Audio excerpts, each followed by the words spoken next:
Good morning दोस्तों। बहुत बहुत स्वागत है आपका अपना YouTube channel Vande Mataram study point में। तो आज हम लोग एक नए चैप्टर का विस्तृत अध्ययन करने वाले हैं। और चैप्टर आपके सामने तो दिखाई नहीं दे रहा होगा, ब्रीथ है। बहुत ही अच्छा ये भी टॉपिक है, बहुत अच्छा चैप्टर है। तो ब्रीथ के बारे में हम लोग पढ़ेंगे और जो भी आपका इम्पोर्टेंट इसमें पॉइंट्स हैं उन सभी पॉइंट्सों को हम यहाँ पे लिख दिए हैं और बारी बारी से हर एक पॉइंटों को बताया जाएगा। थोड़ा वीडियो थोड़ा ज़्यादा चल जाएगा, 15-20 मिनट 25 मिनट का हो जाएगा। तो इससे आप क्या होंगे, थोड़ा हेजिटेट ना हो तो अच्छा रहेगा। एक्चुअली इसमें हम बिल्कुल बेसिक लेवल से पढ़ाने वाले हैं। ऐसे भी सभी तो चैप्टर ऑफ बेसिक लेवल से ही पढ़ाते हैं। तो इसमें क्या है कि बहुत सारे ऐसे बच्चे होते हैं बिहार बोर्ड में। मैं भी देहात से आता हूँ, मेरा भी गांव कोई बड़े बड़े शहरों में है नहीं, मेरा भी घर एक छोटे से गांव में ही है। तो हम अपने ऑफलाइन क्लास में बहुत सारे बच्चों को देखें कि उनका मैथ जो है बहुत ही वीक होता है। उनको समझाने की बहुत कोशिश की जाती है तो वो समझते हैं। तो इन्हीं चीज़ों को देखकर हम सोचे कि अपना जो अलग है वो पढ़ाने के लिए पहले बिंदु को ही लिख दिया जाए, क्या क्या इसमें पढ़ना है, उसके बाद हर एक को डील किया जाएगा। तो चलिए ज़्यादा समय न गवाते हुए एक पहला है हम लोग पढ़ेंगे आपका ब्रीथ। हाँ, ब्रीथ होता क्या है? देखिए, ब्रीथ जो होता है एक इसी को हम लोग ब्रीथ कहते हैं। प्लस समझिए, ये क्या है आपका, यही आपका क्या है, आपका ब्रीथ है।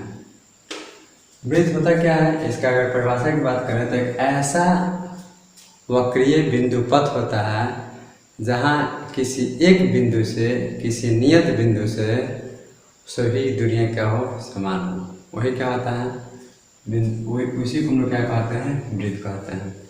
जैसे ये आपका ब्रीथ है तो यहाँ पे आपका एक बिंदु है, इस बिंदु से यहाँ की लंबाई, इस बिंदु से यहाँ की लंबाई, इस बिंदु से यहाँ की लंबाई, यानी O से लेके A की लंबाई, O से लेके B की लंबाई, O से लेके C की लंबाई, O से लेके D की लंबाई, O से लेके E की लंबाई, O से लेके F की लंबाई। यानी कहने का मतलब है कि OA का जो लंबाई होना चाहिए OB के बराबर होना चाहिए, OB की लंबाई OC के बराबर होनी चाहिए, OC की लंबाई OD के बराबर होना चाहिए, OD की लंबाई OE के बराबर होना चाहिए और OE की लंबाई OF के बराबर होना चाहिए।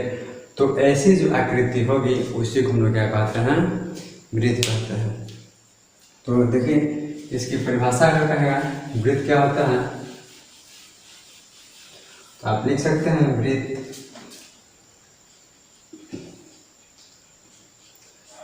लिखने की कोशिश नहीं करेंगे, हम उसको केवल बोल रहे हैं, आप लिखना स्टार्ट करेंगे, लिखेंगे। ब्रीथ एक ऐसा बिंदु पथ है, ब्रीथ एक ऐसा बिंदु पथ है जहाँ जिससे एक नियत बिंदु से उसकी दूरी क्या हो, समान हो, उसी को हम क्या कहते हैं, उसी को हम लोग क्या कहते हैं, ब्रीथ कहते हैं। ओके, फिर से आप मिलाने की कोशिश करेंगे ब्रीथ का परिभाषा, लिखेंगे नोटबुक पे। ब्रीथ एक ऐसा बिंदु पथ है जहाँ से दूरी एक नियत बिंदु से समान होती है, बराबर होती है, उसी को हम लोग क्या कहते हैं, ब्रीथ कहते हैं। जैसे कोई एक नियत बिंदु है, ठीक, इससे एक हम ब्रीथ लिए बिंदु पथ है, यानी जो ब्रीथ जो होता है वो आपका बिंदुओं का ही समूह होता है, वो बिंदुओं का ही समूह होता है। और जो यह बिंदु होना चाहिए, यहाँ से सभी की दूरियाँ क्या होनी चाहिए, बराबर होनी चाहिए, हर एक जगह दूरी, जैसे कि इसके पहले वाले में हम अभी बताए हैं। इससे हम लोग क्या करते हैं, ब्रीथ करते हैं। अब देखिए सेकंड नंबर है आपका परिधि।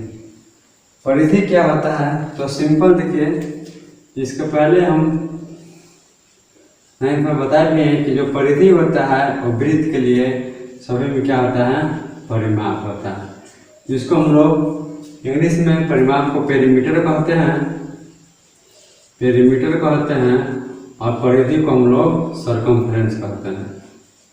ये सरकमफ्रेंस जो होता है, परिधि जो होता है स्पेशल, किसके लिए? वृत्त के लिए ही प्रयोग होता है। तो परिधि क्या होता है? मान लीजिए कि बिंदु यहाँ पे लिए हम ये, यानी यहाँ से लेकर यहाँ से ठीक गोल गोल होते हुए फिर बिंदु ए पर ही आ गए, यही क्या है? आपका परिधि है। यानी किसी वृत्त के वक्रपथीय कुल लंबाई को हम लोग क्या कहते हैं? परिधि कहते हैं। परिधि का फिर से डेफिनेशन लिख लें, किसी वृत्त के वक्रपथीय कुल लंबाई को हम लोग क्या कहते हैं? परिधि कहते हैं। यहाँ तक तो कंप्लीट। अब देखिए हम लोग पढ़ने वाले हैं केंद्र। देखिए केंद्र क्या होता है? केंद्र एक ऐसा बिंदु होता है, केंद्र जो होता है हम लोग यहाँ पढ़ेंगे, केंद्र जो होता है एक ऐसा बिंदु होता है, और वो भी कैसा? नियत। नियत मतलब कांस्टेंट। एक ऐसा बिंदु होता है जहाँ से एक ऐसा ठीक बीच में अवस्थित बिंदु होता है जहाँ से सभी परिधियों के बीच की दूरी क्या हो? बराबर हो। यानी परिधियों के बीच की दूरी क्या हो? बराबर हो। और यह केंद्र कभी भी कहाँ होगा? आपका ठीक बीच में ही अवस्थित होगा, ठीक बीच में ही। और एक चीज़ हमेशा ध्यान दें कि एक वृत्त में कोई अगर वृत्त खींचते हैं तो उसके केवल एक ही केंद्र हो सकते हैं, एक से अधिक केंद्र नहीं हो सकते हैं। तो केंद्र का परिभाषा वैसा बिंदु या वैसा बिंदु जो किसी वृत्त के ठीक बीच में अवस्थित हो और वहाँ से सभी दूरियां बराबर हो, वह बिंदु क्या कहलाता है? केंद्र कहलाता है। और इंग्लिश में हमको सेंटर, सेंटर में तो ऐसे भी समझ में आना चाहिए। सेंटर कहते हैं कि हम लोग किसी भी एग्जाम्पल एकदम बीच सेंटर में एकदम है, तो सेंटर में एकदम मतलब क्या? ठीक बीच में अवस्थित है। और कभी भी हमेशा याद कर लें कि एक सर्किल में एक से अधिक केंद्र नहीं हो सकते हैं, एक से अधिक केंद्र नहीं हो सकते हैं। ओके, अब आते हैं हम लोग त्रिज्या। देखिए त्रिज्या क्या होती है? त्रिज्या मान लीजिए एक बिंदु O है, ठीक। O से हम A को मिला दिए, O से, अब O क्या है? आपका केंद्र है। O से लेकर A को मिला दिए, तो O से A को जो मिला है और जो मिलाने वाली रेखा है OA, वही आपका क्या है? त्रिज्या है। इसमें OA क्या है? आपका त्रिज्या है। तो त्रिज्या का परिभाषा हम लोग कैसे देंगे? तो त्रिज्या का परिभाषा इस तरीके से होगा कि वैसी सीधी रेखा, फिर से मिलाइए, आप नोटबुक में लिखते ही जाएंगे, वैसी सीधी रेखा जो केंद्र से परिधि को स्पर्श करे उसे हम त्रिज्या कहते हैं। फिर से, वैसी सीधी रेखा जो केंद्र से परिधि को टच करे, स्पर्श करे, उसी को हम लोग क्या कहते हैं? त्रिज्या कहते हैं। और O से A क्या है? आपका त्रिज्या है। एक चीज़ है, सेकंड चीज OS में त्रिज्या है। एक वृत्त में अनेक, यानी कहने का मतलब है कि अनंत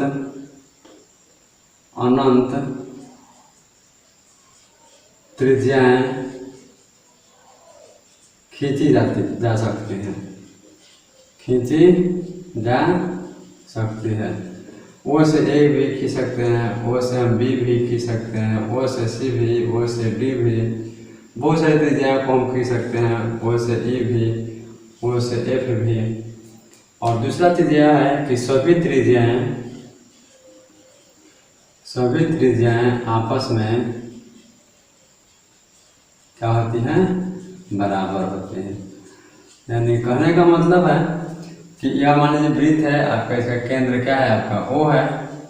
तो O से A की दूरी, यानी O भी आपका त्रिज्या है, O से B की दूरी, ये भी आपका त्रिज्या है, O से C की दूरी, ये भी आपका त्रिज्या है, O से D की दूरी, ये भी आपका त्रिज्या है, और O से F की दूरी, ये आपका क्या है? त्रिज्या है। और सभी त्रिज्याएं आपस में क्या होंगे, बराबर होंगे। इसी को हम लोग इतना ही हम लोग त्रिज्या के बारे में पहले पढ़ रहे। हम देखिए त्रिज्या का परिभाषा लिख लिए हैं हमने, जो बच्चे नहीं लिखे होंगे उसके लिए हैं कि वैसी सीधी रेखा जो केंद्र से परिधि को स्पर्श करे उसे हम त्रिज्या कहते हैं। और एक चीज़ है कि इसको हम आर से सूचित करते हैं, आर से सूचित करते हैं। चलिए अब नेक्स्ट है व्यास। अब नेक्स्ट क्या है आपका, व्यास। अब देखिए व्यास क्या होता है।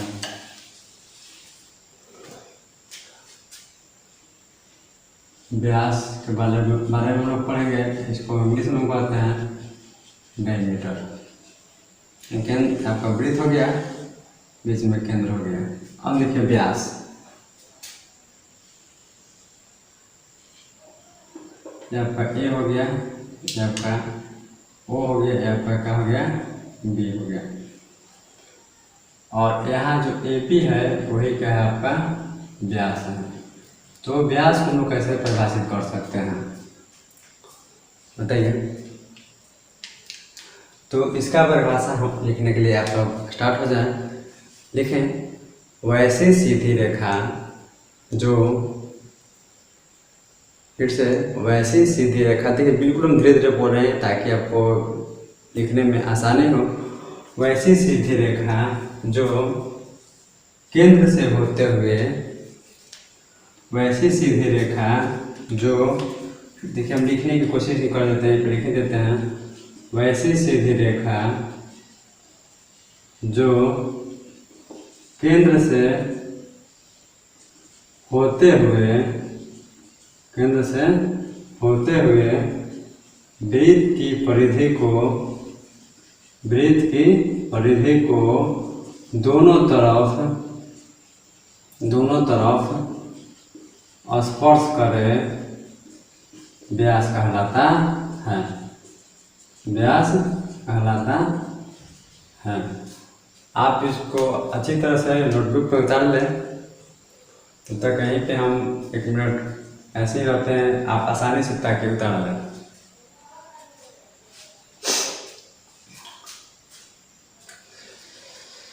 चलिए आप लोग उतार लिए होंगे। तो इसमें जो ए बी है आपका क्या है, व्यास है। पहली बात, ए से बी की दूरी, आपका एक रेखा होना चाहिए जो केंद्र से होकर जाए। अगर कोई वृत्त है, अगर यह केंद्र है, केंद्र से होकर नहीं जाए, अगर वृत्त के दोनों तरफ स्पर्श कर दे तो भी आपका यह व्यास नहीं हो सकता है। अगर यह आपका केंद्र है, इस परिधि के केंद्र से गया है लेकिन परिधि को एक ही तरफ टच किया है तो भी आपका व्यास नहीं हो सकता है। व्यास के लिए सिर्फ और सिर्फ एक कंडीशन, केंद्र से होकर जाए और परिधि के दोनों तरफ वो क्या करे, स्पर्श करे, तभी वो क्या कहलाएगा, व्यास कहलाएगा। और इसको छोड़ के दूसरा कोई नहीं होगा, बस इतना ही जानना, ऐसा ही रहना चाहिए। अब देखिए ये भी हो सकता है सीधी लाइन, ये भी हो सकता है सी और डी है, तो सी डी भी आपका क्या हो सकता है, व्यास हो सकता है। कारण क्या है कि आपका सी और डी जो है, सी से डी की जो दूरी है वो केंद्र से होकर गया है, इसलिए क्या आपका सी डी आपका व्यास है। ओके,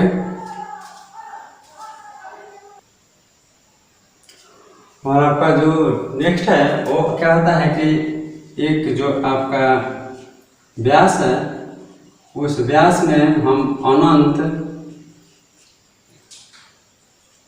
एक वृत्त में अनंत व्यास खींच सकते हैं या बना सकते हैं, खींच सकते हैं, व्यास बना सकते हैं। जैसे इसमें ए बी जो है वो भी आपका क्या है, वृत्त का व्यास है। सी डी भी आपका क्या है, वृत्त का व्यास है।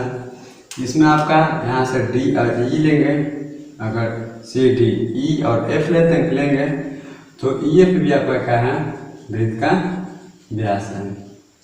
ये भी आपका क्या है, वृत्त का व्यास है। तो कहने का मतलब है कि एक वृत्त के अंतर्गत बहुत सारे व्यासों को खींचा जा सकता है, जैसे कि त्रिज्या को खींचा जा सकता था। अगला जो स्टेप है वो आपका व्यास जो होता है, व्यास वो त्रिज्या का क्या होता है, 2 गुना होता है। त्रिज्या का क्या होता है, 2 गुना होता है वृत्त का व्यास। और लास्ट बात कि जो व्यास होता है वो व्यास को हम लोग डी से क्या करते हैं, दिखाते हैं। किसे दिखाते हैं, डी से निरूपित करते हैं या दिखाते हैं। तो ये आपका वृत्त का व्यास के बारे में हम लोग पढ़ें। नेक्स्ट जो है आपका और वृत्त के व्यास के बाद हम लोग पढ़ेंगे जीवा के बारे में। इसको हम लोग इंग्लिश में कहते हैं कोड। इंग्लिश में क्या कहते हैं, कोड। इसी को हम लोग पढ़ेंगे। तो देखिए जीवा क्या होता है, एक मान लीजिए आपका यह वृत्त है, यह आपका क्या है, केंद्र है। तो जीवा का परिभाषा क्या होता है, आप लिखने की कोशिश करते हैं। वैसी सीधी रेखा जो वृत्त के दोनों तरफ परिधियों को टच करे, परिधि को स्पर्श करे, जीवा कहलाती है। क्या कहलाती है, जीवा कहलाती है। फिर से समझिए, वैसी सीधी रेखाएं होती है जो वृत्त के दोनों तरफ परिधियों को स्पर्श करे। इसमें एक चीज हम नहीं बोले हैं कि वो आपका जो रेखा होना चाहिए वो केंद्र से होकर जाए। अगर यह आपका वृत्त का केंद्र है और रेखा इससे होकर चल जाए, दोनों तरफ टच भी करिए, इस तरफ भी, इस तरफ, तो यह आपका डायमीटर हो जाएगा, व्यास हो जाएगा। लेकिन ऐसा नहीं होना चाहिए। होना चाहिए किस तरीके से कि जो वृत्त का जो आपका जीवा होता है और परिधि के दोनों तरफ ही टच करे, इस तरफ और इस तरफ। यानी ये भी आपका क्या है, वृत्त की जीवा है। ये भी आपका इसमें हो सकता है वृत्त की जीवा। आपका यहाँ से ये भी हम ऐसे भी ले सकते हैं, सीढ़ी भी ले सकते हैं आपका वृत्त की जीवा। यहाँ से हम छोटा भी ले सकते हैं, ये भी आपका वृत्त का जीवा हो सकता है। एफ भी, ई और एफ भी आपका क्या हो सकता है, वृत्त का जीवा होता है। ओके, वृत्त की जीवा हमेशा जो होती है केवल परिधि के दोनों तरफ ही टच करती है, केंद्र से होकर नहीं जाती है। और एक चीज आप नोट में लिख लें, वो भी बहुत इंपॉर्टेंट है कि जो वृत्त की सबसे बड़ी जीवा जो होती है, सबसे बड़ी जीवा आपका क्या होता है, व्यास होता है। क्या होता है, व्यास होता है। ये चीज़ को आप याद कर लें, बहुत इंपॉर्टेंट चीज़ है, बहुत इंपॉर्टेंट पॉइंट्स है कि एक वृत्त होता है, वृत्त की सबसे बड़ी जीवा जो होती है वो क्या होता है, उसका व्यास होता है। तो ये आपका जीवा था। ओके, तो हम लोग इसको भी पढ़ चुके हैं। अब है वृत्तचाप।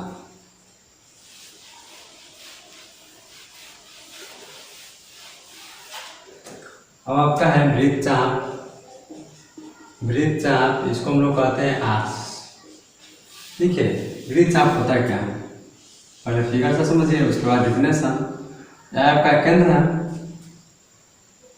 और बिंदु या ए हो गया, और मान लीजिए इसी पे क्या हो गया, बिंदु बी हो गया। और ए बी क्या है आपका, वृत्त की जीवा हो गई, और मान लीजिए इस पे क्या हो गया, बिंदु बी। तो वृत्तचाप आपका जो है इसमें क्या हो सकता है, ए पी बी। आपका वृत्तचाप को इस तरीके से दिखाता है, ए पी बी क्या है, एक वृत्तचाप है। यानी वृत्तचाप जो बनता है वो वृत्तचाप बनने के लिए 2 चीज़ों का होना बहुत ही आवश्यक है। पहला जीवा होना चाहिए, पहला क्या होना चाहिए, जीवा होना चाहिए, और परिधि का क्या होना चाहिए, कुछ भाग होना चाहिए। दोनों चीज जब मिलेंगे, वृत्त की जीवा और परिधि का कुछ भाग हो गया, वही आपने सॉरी थोड़ा सा वृत्तखंड के बारे में बता रहा था। देखिए इसको थोड़ा रिवाइज कर लेते हैं। मेकअप पढ़ते हैं, वृत्तचाप के बारे में हम लोग पढ़ने वाले हैं, जिसको हम लोग आर्स कहते हैं। ये मान लीजिए आपका वृत्त है,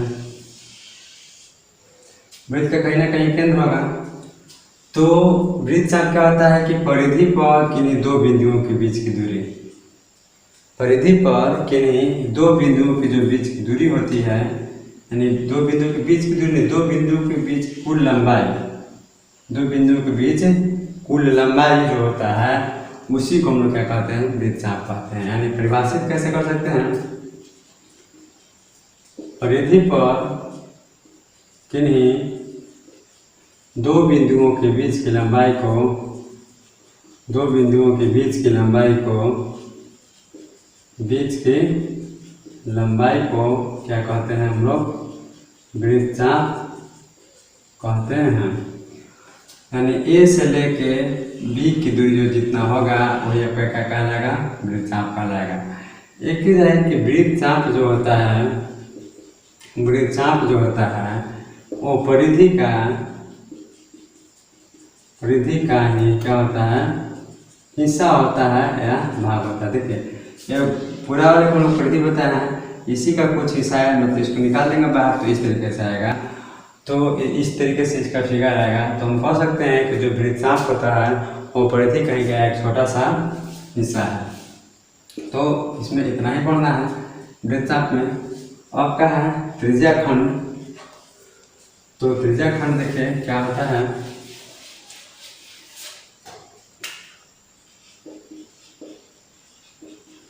त्रिज्या खंड जिसको हम लोग कहते हैं सेक्टर। देखिए ये मान लीजिए वृत्त है, वृत्त का कहीं ना कहीं केंद्र होगा बीच में, ये आपका क्या है, त्रिज्या है, ये भी क्या है, त्रिज्या है। यानी इसको नाम दे दिए ओ, ये नाम दिए ए और नाम दिए बी, और ये जो पूरा जो भाग है उसी को हम लोग क्या कहते हैं, त्रिज्या कहते हैं, जितना आपका डार्क किया गया है। तो त्रिज्या खंड जो होता है उसके फॉर्मेशन के लिए क्या चाहिए आपको, दो चीज़ का होना बहुत जरूरी है, तीन चीज़ों का एक तरह से कह सकते हैं होना बहुत जरूरी है। एक केंद्र हो, दूसरा दो आपके त्रिज्या हो, और तीसरा वृत्तचाप हो। केंद्र, दोनों परिधि दोनों त्रिज्या और वृत्तचाप से जो आंतरिक क्षेत्र होता है उसी को हम लोग क्या कहते हैं, त्रिज्या खंड कहते हैं। परिभाषा कैसे लिख सकते हैं, केंद्र, दो त्रिज्या और वृत्तचाप से आंतरिक क्षेत्र को त्रिज्या खंड कहते हैं। और इसमें जो त्रिज्या खंड है वो ओ ए बी क्या है आपका, ओ ए बी क्या है आपका, त्रिज्या खंड है। आया समझ में ना। यानी त्रिज्या खंड बनने के लिए आपका केंद्रों का होना जरूरी है, दो त्रिज्याओं का होना जरूरी है, और वृत्तचाप का भी होना जरूरी है। अब देखिए त्रिज्या खंड की बात तो हम कर दिए। त्रिज्या खंड जो होते हैं वो आपके दो प्रकार के होते हैं। त्रिज्या खंड दो प्रकार के होते हैं, दीर्घ त्रिज्या खंड, दीर्घ त्रिज्या खंड और लघु त्रिज्या खंड, लघु त्रिज्या खंड। इसको मेजर सेक्टर कहते हैं, इसको क्या कहा जाता है, मेजर सेक्टर कहा जाता है, इसको माइनर सेक्टर कहा जाता है। देखिए मेजर सेक्टर होता क्या है, दीर्घ त्रिज्या खंड। इसके बाद ये जो त्रिज्या खंड है, और ए वाला जो भाग है जो ब्लू से हम डार्क किए हैं, ये वाला ये भी तो त्रिज्या, ये भी तो आपका एक वृत्त का ही भाग है, वृत्त का ही एक छोटा सा क्या है भाग है। यानी कहने का मतलब है कि त्रिज्या है, इसमें भी ये भी तो त्रिज्या हो सकता है, और आपका क्या है वृत्तचाप भी तो हो सकता है, ऐसे वृत्त का भी वृत्तचाप हो सकता है। तो त्रिज्या दीर्घ त्रिज्या खंड होने के लिए अगर आर का वैल्यू क्या हो, बराबर हो, ये दोनों की बात करते हैं, दोनों से हम कंपेयर कर रहे हैं, तो आर का वैल्यू बराबर हो और थीटा का मान अगर क्या हो, ज़्यादा हो, तो वो क्या होगा, दीर्घ त्रिज्या खंड होगा। फिर से कोई सर्किल है, अगर त्रिज्या क्या है बराबर हो दोनों का त्रिज्या, और जिसमें थीटा का वैल्यू ज़्यादा हो, यानी कोण का वैल्यू ज़्यादा हो, थीटा मतलब क्या है, कोण का वैल्यू अगर ज़्यादा हो तो वो आपका फिक्स है कि वो दीर्घ त्रिज्याखंड होंगे। और इसमें आपका कोण का जो वैल्यू होना चाहिए वो क्या होना चाहिए, पहले का अपेक्षा छोटा होना चाहिए। सपोज एक एग्जांपल देते हैं आपको।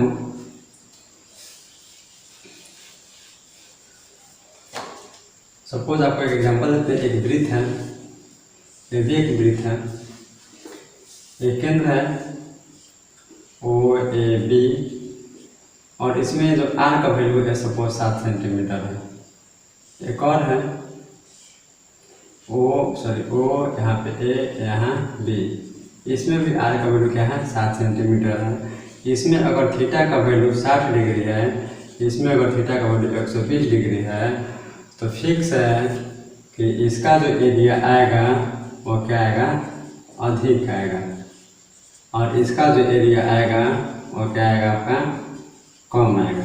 कारण क्या है कि दोनों में आर का जो वैल्यू है आपका इक्वल तो है, इसमें भी आर का वैल्यू इक्वल है, इसमें भी आर का वैल्यू इक्वल है, लेकिन थीटा का वैल्यू इसमें क्या है, अधिक है। और थीटा का वैल्यू अगर अधिक हो जाएगा तो उसके एरिया भी अधिक होंगे,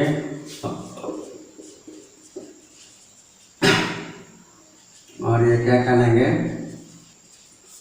दीर्घ त्रिज्याखंड कहलाएंगे, और ये क्या कहलाएंगे,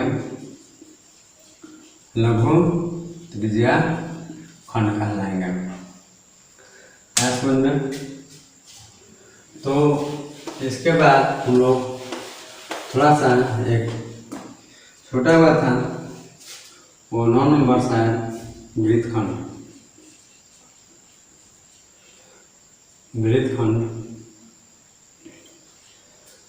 देखिए क्या होता है, इसके बारे में लोग पढ़ेंगे। यह मान लीजिए आपका एक वृत्त है, वृत्त का कहीं ना कहीं क्या है, आपका केंद्र है। तो ये आपका ए बी क्या है, जीवा है, और पी क्या है आपका ए पी, बी क्या है आपका वृत्तचाप है। तो वृत्तखंड बनने के लिए 2 चीज़ों का होना जरूरी है, एक जीवा का और एक आपका वृत्तचाप का।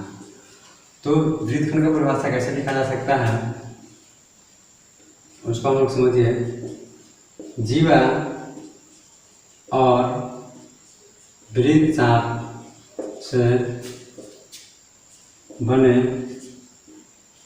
आंतरिक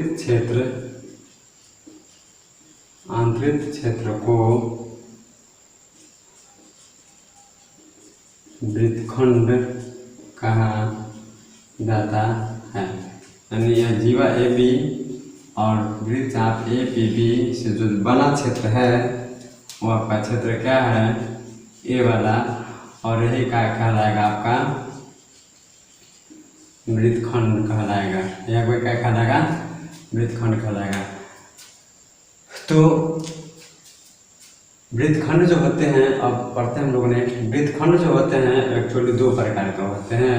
उसी प्रकार लघु वृत्तखंड और क्या आपका दीर्घ वृत्तखंड होते हैं।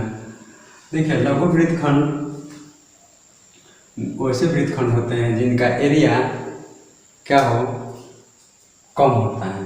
लघु वृत्तखंड का जो एरिया होता है वो क्या होता है, कम होता है। यानी कहने का मतलब है, इसको हम इस तरीके से पढ़ने की कोशिश करते हैं। लघु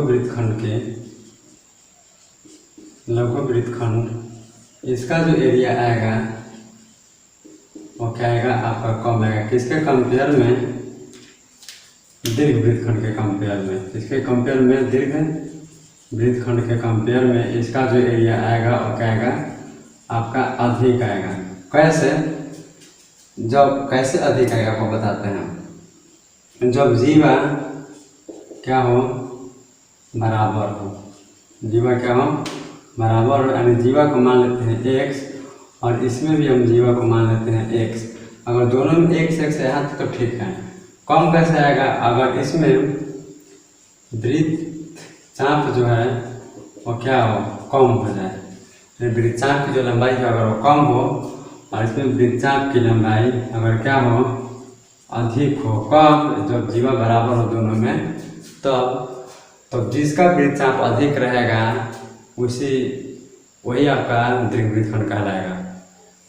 यानी कहने का मतलब है कि वृत्तचाप जिसका अधिक हो जाएगा और जीवा क्या है आपका बराबर हो दोनों में लघु वृत्तखंड में, तो इसका एरिया फिक्स है कि अधिक आएगा, और जिसका एरिया अधिक आएगा वही आपका क्या होगा, वृत्तखंड आएगा, वही आपका वृत्तखंड कहलाएगा। तो इसमें इतना ही है। नेक्स्ट जो आपका वीडियो आएगा उसमें हम लोग पढ़ेंगे फार्मूले के वगैरह में, बहुत इंपॉर्टेंट ये भी चीज़ है। और फार्मूला बहुत ही आपका एक तरह से आधार माना जाता है, बेस है आपका मैथ का, आपका बेस माना जाता है मैथ का। तो इस पर हम लोग पढ़ेंगे, तब तक आप अच्छी तरह से नोटबुक तैयार कर लें, अच्छी तरह से पढ़ लें, समझ लें, और थोड़ा घर पे मेहनत करें, वीडियो को स्किप करके मत देखें, जिससे आपको समझने में परेशानी होगी। अगर आप वीडियो को स्किप करते हैं तो समझने में परेशानी होगी। बिल्कुल छोटी छोटी बातों को हम पढ़ाने की कोशिश करते हैं। अगर इसमें कोई चीज़ आपको समझ में नहीं आया है तो आप उसको कमेंट बॉक्स में अपना कमेंट कर सकते हैं। तो आशा करते हैं कि थोड़ा सा वीडियो लंबा तो हो ही गया होगा। क्या कीजिएगा, समझना है, पढ़ना है, थोड़ा सा आप भी मेहनत कीजिए, थोड़ा सा आप भी मेहनत करते हैं। तो ठीक है, ओके, तब तक के लिए be safe and safe, thank you.